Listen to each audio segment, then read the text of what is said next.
खूप वर्षाच्या आधीची एक गोष्ट आहे. एका जंगलात शेरसिंह नावाचा एक दयाळू राजा होता. जंगलातले सगळे जनावर त्याला खूप प्रेम करत होते. पण शेरसिंहाचा सावत्र भाऊ गुमान सिंग शेरसिंहाला अजिबात आवडत नव्हता. एके दिवशी गुमान सिंग त्याचा मित्र काला लांडग्याशी बोलला. जेव्हा मी कधी आपला चुलत भाऊ शेरसिंगला बघतो ना, तेव्हा मला त्याचा खूप राग येतो. तुम्हाला नक्की काय बोलायचंय हो? हेच की जंगलाचा खरा राजा बनण्याचा हक्क खरं तर माझाच आहे. मग तर तुम्हाला आपल्या भावाला युद्धासाठी पुकारावं लागेल. हो, आणि युद्ध जिंकावंही लागेल. परंतु मला सांगा, तुम्ही शेरसिंगला हरवू शकता? तुला माहितीये कालू, की शेरसिंग माझ्यापेक्षा जास्त शक्तिशाली आहे. मग तर तुमच्याकडे फक्त एकच उपाय आहे. आपल्या जंगलात जो अघोरी राहतो ना, अघोरी, हो, असं म्हणतात की त्याच्याकडे खूप चमत्कारिक शक्ती आहे आणि त्याने जर तुम्हाला शक्ती दिल्या तर मग तुम्हाला कोणीच नाही हरवू शकणार. काल्या लांडग्याची गोष्ट ऐकून गुमान सिंग हसून बोलला. मग तर मला अघोरीकडे नक्कीच जावं लागेल. दुसऱ्या दिवशी गुमान सिंग अघोरी जवळ जातो. सांग बालक, तू इथे का आला आहेस? तुमचा आशीर्वाद घेण्यासाठी आलो आहे बाबा. तू तर शेरसिंगचा चुलत भाऊ आहेस ना? हो बाबा, मला तुमच्या मदतीची आवश्यकता आहे. कसली मदत? तुम्ही मला एखादी अशी शक्ती द्या ज्याने मी शेरसिंगला हरवून या जंगलाचा राजा बनू शकतो. गुमान सिंगची गोष्ट ऐकून अघोरी खूप विचार करत होता. मी तुला अशी शक्ती देऊ शकतो, पण त्या बदल्यात तू मला काय देशील सांग? तुम्हाला जे हवं ते मी देण्यासाठी तयार आहे. म्हणजे की तू काही करून या जंगलाचा राजा बनू इच्छितो? हो बाबाजी. ठीक आहे, मी तुला दैत्य शक्ती देतो. या शक्तीमुळे तू शेरसिंगला अगदीच हरवून राजा बनू शकतो. पण राजा बनल्यानंतर मी तुझ्याकडे जे काही मागेन ते तुला द्यावं लागेल. मी वचन देतो बाबा, राजा बनल्यानंतर तुम्ही जे काही मागाल ते मी देईन. अचानक अघोरीच्या डोळ्यातून लाल प्रकाश निघाला आणि तो प्रकाश गुमान सिंगच्या शरीरावर पडला आणि गुमान सिंगला विचित्र शक्तीचा अनुभव झाला. मी ताकदवर बनलोय. मी ताकदवर बनलोय. जा गुमान सिंग, आपलं लक्ष सिद्ध कर. मग गुमान सिंग शेरसिंहाजवळ जातो. शेरसिंग, मी तुला युद्धासाठी पुकारतो आहे. तुला माहितीये गुमान सिंग की तू माझा सामना नाही करू शकत. हे तर सामना झाल्यानंतरच आपल्याला कळेल. असं वाटतं की तुला यापुढे जगायचं नाही आहे. हे असे वाक्य फक्त सिनेमामध्येच चांगले वाटतात. ताकद असेल तर सामना कर. गुमान सिंगचं चॅलेंज घेऊन शेरसिंह दोघं आपापसात लढायला लागतात. पण अघोरीने दिलेल्या शक्तीमुळे गुमान सिंग शेरसिंहाला हरवून टाकतो.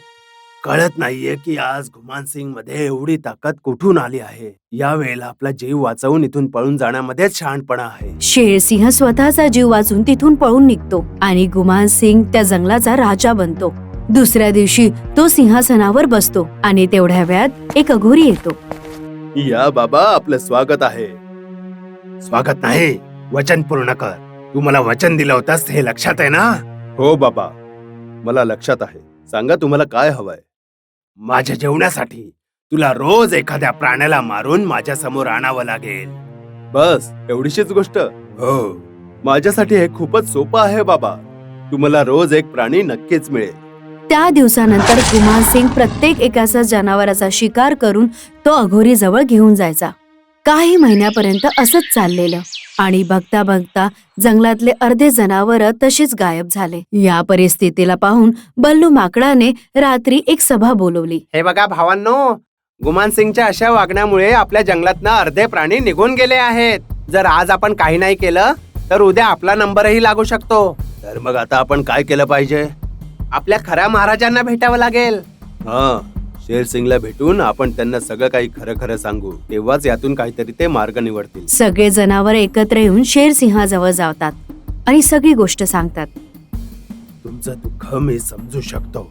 मला फक्त 2 दिवसांची वेळ द्या. मी काहीतरी नक्कीच करीन. शेरसिंहावर विश्वास असल्यामुळे सगळे जनावर आपापल्या घरी जातात. पण शेरसिंह शंकरजीच्या मंदिरात जातो. हे देवा, मला माझ्या जंगलवासियांचं हे दुःख बघवलं जात नाहीये. ते बिचारे उगाचच मारले जात आहेत आणि मी समोर असूनही काहीच करू शकत नाहीये. मला अशी शक्ती द्या ज्याने मी माझ्या चुलत भावाला हरवून परत या जंगलाचा राजा बनू शकतो. तेव्हा शेरसिंहाच्या कानात एका साधूची आवाज ऐकायला आली. काळजी करायची काहीच गरज नाहीये शेरसिंग. असं समज, देवाने तुझं सर्व काही ऐकलंय. शेरसिंहाने जसं पलटून बघितलं तर त्याच्या समोर एक साधू उभा होता. या बकरीला आपल्या बरोबर घेऊन जा शेरसिंग. ही तुझ्या चुलत भावाचा वध करेल. हे ऐकून शेरसिंह म्हणाला, बाबा, माझा चुलत भाऊ सिंह आहे आणि ही एक बकरी एका सिंहाचा वध कसा काय करेल? साधू रहस्यमय पद्धतीने बोललेत. ही काय एखादी सामान्य बकरी नाहीये, तर ही एक जादूची बकरी आहे. ही गुमान सिंगला आरामात हरवू शकते. साधूची गोष्ट ऐकून शेरसिंह त्या बकरीला गुमान सिंग जवळ घेऊन गेला आणि म्हणाला, मला हरवून तू आपल्या स्वतःला खूप शक्तिशाली समजतोयस ना गुमान सिंग? तू हरलेला खेळाडू आहेस. तुझ्याशी बोलणंही माझ्यासाठी चांगलं नाहीये. तू स्वतःला खूप ताकदवर समजतोस, तर या बकरीचा सामना कर, या तुच्छ आणि बारीक बकरीशी. हो, आणि जर मी जिंकलो तर आयुष्यभर मी तुला आपलं तोंड नाही दाखवणार. ठीक आहे. एवढं बोलून गुमान सिंगने त्या बकरीवर एक झेप घेतली. पण तेवढ्याच वेळात हिरेच्या बकरीने गुमान सिंगला पटकून खूप मारलं. पण अचानक गुमान सिंग जागा झाला. मला मारणं कठीणच नाही तर असंभव आहे. गुमान सिंग त्या जादुई बकरी सोबत परत लढू लागला. परत जादुई बकरीने त्या गुमान सिंगला हरवलं. पण त्यानंतर अचानक गुमान सिंग उभा झाला. तू जेवढ्या वेळा मारशील तेवढ्या वेळा मी जिवंत होईन बकरी. त्यानंतर जादुई बकरीने त्या गुमान सिंगला खूपदा मारलं. पण त्यानंतर गुमान सिंग जिवंत राहिला. एकदा परत जिवंत राहून गुमान सिंग शेरसिंहाला म्हणतो की, शेरसिंग, असं वाटतं की हरल्यापासून तुला तुझं डोकं काही चालवता येत नाहीये. अरे मूर्खा, एक बकरी सिंहाला नाही हरवू शकत. हिला इकडनं घेऊन जा, नाहीतर मी तुला सुद्धा मारेन. शेरसिंह बिचारा त्या जादुई बकरीला घेऊन साधू जवळ जातो आणि जे काही घडलं ते साधूला सांगतो. बाबा, गुमान सिंग प्रत्येक वेळेला मरून सुद्धा जिवंत होतोय. नक्की या गोष्टीचं रहस्य काय आहे बाबा? शेरसिंहाची ही गोष्ट ऐकून साधूने आपले डोळे मिटवले आणि थोड्या वेळात डोळे उघडून ते म्हणाले, शेरसिंग, गुमान सिंग कडे अघोरीने दिलेली एक दैत्य शक्ती आहे. त्याला हरवणं खूपच कठीण आहे. मग काय आपण त्याला कधीही हरवू शकत नाही का? मी सांगितलं त्याला हरवणं कठीण आहे, असंभव नाही आहे. तर आता मी काय करू बाबा? गुमान सिंगला हरवण्यासाठी सर्वात आधी तुला त्या अघोरीला मारावं लागेल. जेव्हा तू त्या अघोरीला मारशील तेव्हा गुमान सिंगची सगळी दैत्य शक्ती संपून जाईल. परंतु अघोरीला मारणं एवढं सोपं नाहीये बाबा. याचा उपाय माझ्याजवळ आहे. उपाय? हो, माझ्याजवळ एक योजना आहे. कसली युक्ती? मी जादूने तुला गुमान सिंग सारखं बनवेन आणि जादूने देवी शक्ती पण तुला देईल. मग त्यानंतर तू अघोरीचा शिकार म्हणून त्याच्याजवळ घेऊन जा आणि ज्या क्षणी अघोरी मला खाईल तू त्याच्यावर हल्ला करून त्याला संपवून टाक. मी दिलेल्या देवी शक्तीमुळे तू अघोरीला खूप चांगल्या पद्धतीने मारू शकतो. वा बकरी, I love you. I love you too. एवढं बोलून जादुई बकरीने स्वतःच्या जादूने शेरसिंहाला गुमान सिंग सारखं बनवलं. रात्रीच्या वेळी गुमान सिंगच्या वेशेमुळे शेरसिंह आणि जादुई बकरी सोबत अघोरी जवळ जातात. बाबा, आज मी तुम्हाला जेवण्यासाठी ही ताजी ताजी बकरी आणली आहे. जादुई बकरीला बघून अघोरी म्हणाला, अरे वा, ही तर हिऱ्यासारखी चमकत आहे. हिला खायला मला खूप मजा येईल. एवढं बोलून अघोरी त्या बकरीला खायला निघतो आणि त्याच वेळात गुमान सिंग तिथे पोहोचतो. तो स्वतःसारखा दिसणारा बघून तो अचंबित होतो. थांबा. एक अजून गुमान सिंगला बघून तो आश्चर्यचकित होतो. हे काय, दोन गुमान सिंग? बाबा, त्या बकरीला खाऊ नका. ही नक्कीच काहीतरी चाल आहे.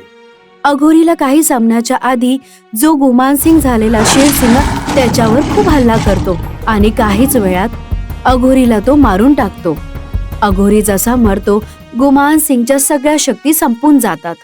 गुमान सिंग आधीसारखा तो कमजोर होऊन जातो आणि शेरसिंह त्याच्या आधीच्या रूपात येतो आणि त्यानंतर हिऱ्याची जादूची बकरी त्या गुमान सिंगवर हल्ला करते आणि मग त्याचा जीव घेते.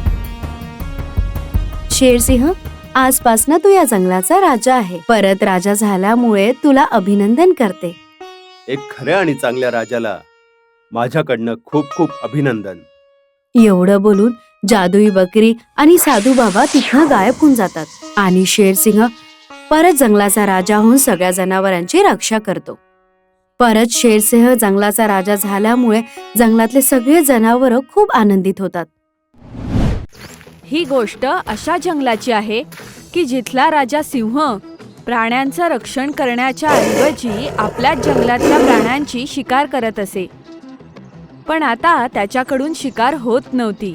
वाढतं वय आणि आजारपणामुळे आता माझ्याकडून शिकार होत नाहीये. आता काहीतरी युक्ती करूनच शिकार करायला हवी. तेव्हा या सशाला बघून शेरसिंग म्हणतो, अरे सशा, चॉकलेट खाणार का? अरे घाबरू नकोस, मी तुला मारणार नाही. मी तुझ्या बाबांचा मित्र आहे. तुम्ही माझ्या बाबांचे मित्र आहात काका? हो, आम्ही दोघे खूप चांगले मित्र आहोत. काका, तुम्ही माझ्या बाबांना कधी भेटला होतात? कालच तर भेटलो होतो आम्ही दोघं आणि जेवलोही होतो सोबत. काका, सकाळी सकाळी काही मीच भेटलो का तुम्हाला? माझ्या बाबांना मरून 10 वर्ष झाली आहेत. तर तू काही गिरधारीचा मुलगा नाही आहेस का? काका, मला माहिती आहे तुम्ही खोटं बोलून मला जवळ बोलवून माझी शिकार करणार आहात ते, पण मी काही तुमच्या जाळ्यामध्ये अडकणार नाहीये. एवढं बोलून ससा तिथून निघून जातो. आजारपणामुळे मी तर साध्या सशालाही आता मारू शकत नाही. असंच होत राहिलं तर मी तर आता उपाशीच मरेन. आजाराला कंटाळलेला शेरसिंग आपला इलाज करण्यासाठी डॉक्टरांना बोलवतो. महाराज, जर तुम्हाला लवकर बरं व्हायचं असेल तर एक काम करावं लागेल. कुठलं काम? लवकर सांग. सध्या तुम्ही वेगवेगळ्या प्रकारच्या प्राण्यांना खाता आहात, पण आतापासून तुम्हाला एकाच प्रकारच्या प्राण्यांना आपलं भोजन बनवावं लागेल. म्हणजे काय? म्हणजे सकाळी ज्या प्रकारच्या प्राण्याला खाल्लं रात्री सुद्धा त्याच प्रकारच्या प्राण्याला खावं लागेल. पण दुसऱ्या दिवशी दुसऱ्या जातीच्या प्राण्याला खाऊ शकतो की नाही मी? हो, पण दुसऱ्या दिवशी त्याच प्रकारच्या प्राण्याला खावं लागेल, तरच तुमची तब्येत ठीक होईल. एवढं बोलून डॉक्टर औषधं देऊन तिथून निघून जातो. तेव्हा शेरसिंग पाहतो की तिथून एक हरिणी जात असते. आज ही हरिणी खायला मिळाली तर मजा येईल. शेरसिंग तिला हाक मारून म्हणतो, अगं ए हरिणी, जरा इकडे ये तर. अगं, मला तुझ्याशी एक महत्वाचं काम आहे. मी तुझ्या जाळ्यात अडकणार नाहीये हा शेरसिंग. मला माहितीये तू अशाच प्रकारे प्राण्यांना तुझ्या जवळ बोलवून खाऊन टाकतोस. हरिणी शेरसिंगच्या जाळ्यात अडकत नाही. हे पाहून शेरसिंग विचार करतो, आता माझ्याकडे कोणीच प्राणी फसत नाही. काय करू ते कळत नाही. तेव्हा शेरसिंगला चतुर कोल्हिणीची आठवण येते. तो कोल्हिणीला बोलावतो. सांगा महाराज, मला का बोलावलंय? कोल्हिणी, मी खरोखर म्हातारा झालोय. विचार करतोय कोण्या हुशार माणसाला राज्य देऊ. माझ्यानंतर या जंगलावर तुला राज्य करायचं का? शेरसिंगच्या तोंडून हे बोलणं ऐकताच कोल्हिणीचे कान टवकारतात. हो हो, का नाही? जर संधी मिळाली तर मी या जंगलावर नक्कीच राज्य करेन. पण त्यासाठी तुला परीक्षा द्यायला हवी. परीक्षा? कशी परीक्षा महाराज? येत्या काही दिवसात तुला माझ्यासाठी रोज 3 जनावर आणावी लागतील. पण लक्षात ठेव, ते 3ही जानवर एकाच प्रजातीचे असायला हवेत. सिंहासन मिळवण्यासाठी कोल्हीण शेरसिंगच्या प्रत्येक अटी मान्य करते. दुसऱ्या दिवशी कोल्हीण जात असताना तिला 3 गायी दिसतात. खुर्चीसाठी नेते मंडळी जनतेला वेड्यात काढतात. मग मीही खोटं बोलून ह्या गायींना शेरसिंगचं खाणं बनवलं तर ह्यात वाईट काय? शेवटी मला ही खुर्ची मिळणारच आहे ना. मग कोल्हीण त्या गायींजवळ जाऊन म्हणते, अहो गाई भगिनींनो, आज तुमचं नशीब उघडलंय. माहितीये तुम्हाला शेरसिंगने बोलवलंय. शेरसिंगने आम्हाला बोलवलंय का? कारण तो तुमच्यापैकी एकीला आपला मंत्री बनवणार आहे. काय? खरंच सांगतेस तू? आईची शपथ, मी कधी खोटं बोलतच नाही. बिचाऱ्या 3ही गाया कोल्हिणीच्या बोलण्यात अडकतात. महाराजांना भेटायला आम्हाला केव्हा जावं लागेल? 3घींना वेगवेगळ्या वेळेस जावं लागेल. एकीला सकाळी, दुसरीला दुपारी आणि तिसरीला संध्याकाळी जावं लागेल. कोल्हिणीच्या सांगण्यावरून मंत्री बनण्याच्या लालसेने तिन्ही गायी वेगवेगळ्या वेळी शेरसिंगला भेटायला जातात आणि शेरसिंग आळीपाळीने तिघींना आपली शिकार बनवतो. अशा प्रकारे दररोज कोल्हीण कोणाला ना कोणाला तरी वेड्यात काढून घेऊन जात असते आणि शेरसिंग त्यांना आपली शिकार बनवायचा. असेच काही दिवस निघून जातात. एके दिवशी 3 बकरी चारा खात असतात. आज ह्या 3 बकऱ्यांना टार्गेट बनवते. मग कोल्हीण त्या बकऱ्यांच्या जवळ जाऊन म्हणते, तुम्ही त्याच 3 बकऱ्या आहात का ज्यांची स्तुती राजा शेरसिंग रोज करत असतो? काय, आमची स्तुती महाराज करतात? फक्त स्तुतीच नाही तर तो तुमच्यापैकी एकीला मंत्रीही बनवणार आहे. तू खरंच बोलतीयस? आईची शपथ, मी कधी खोटं बोलतच नाही. आणि शेरसिंगांना भेटायला केव्हा जायचंय? तिघींना वेगवेगळ्या वेळेस जावं लागेल. एकीला सकाळी, दुसरीला दुपारी आणि तिसरीला संध्याकाळी जावं लागेल.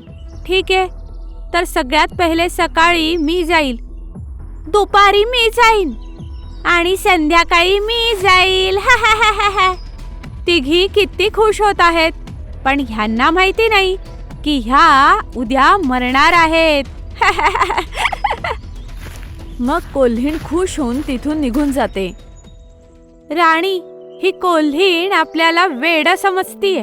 तिला असं वाटतंय की आपण तिच्या जाळ्यात अडकलोय, पण तिला माहिती नाही आपण तिच्या बापाचेही बाप आहोत.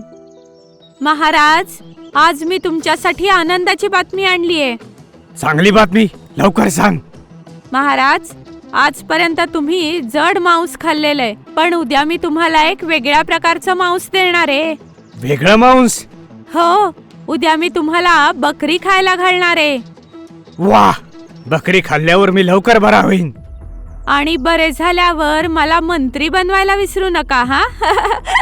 हो हो, का नाही का नाही.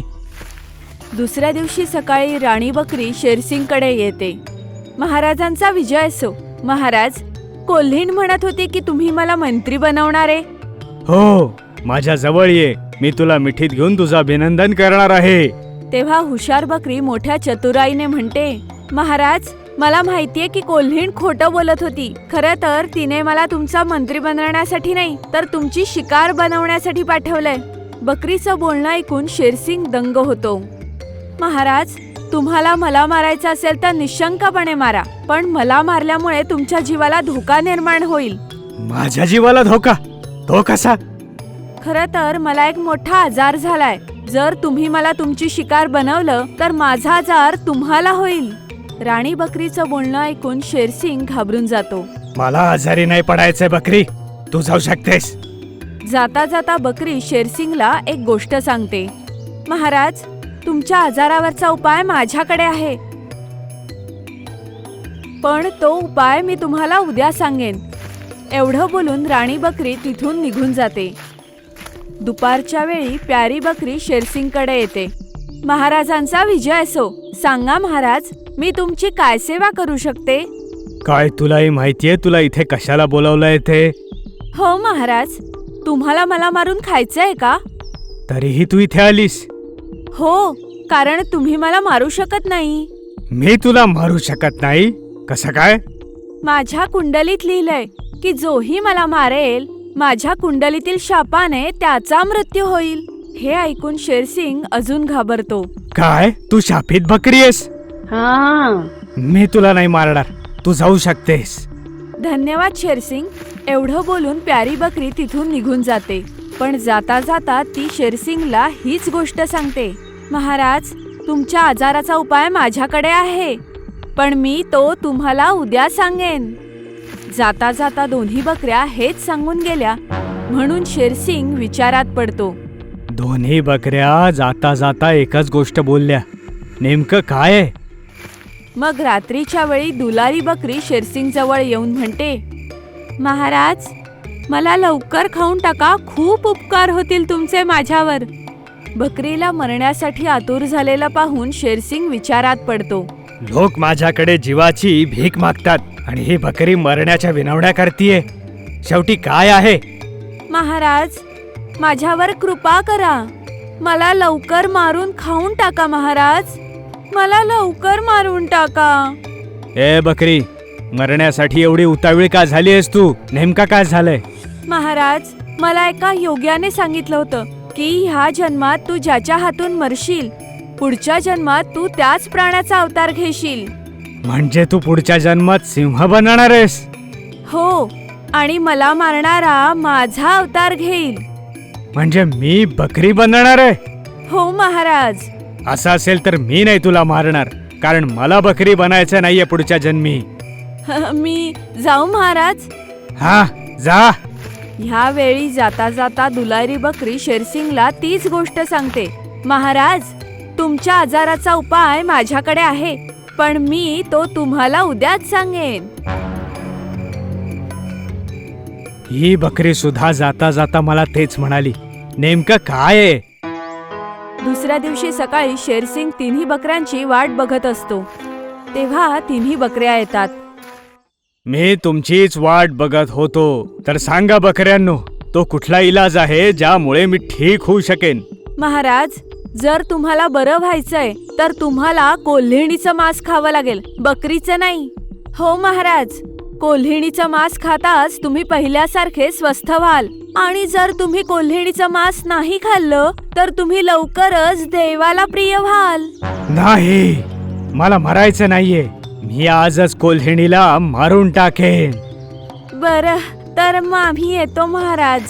तिन्ही बकऱ्यांनी आपल्या हुशारीने शेरसिंगला वेड्यात काढून आपला जीव वाचवला आणि कोल्हेणीला मृत्यूच्या जाळ्यात सोडलं. काही दिवसांनी शेरसिंगने बरे होताच तिन्ही बकऱ्यांना मंत्री बनवलं.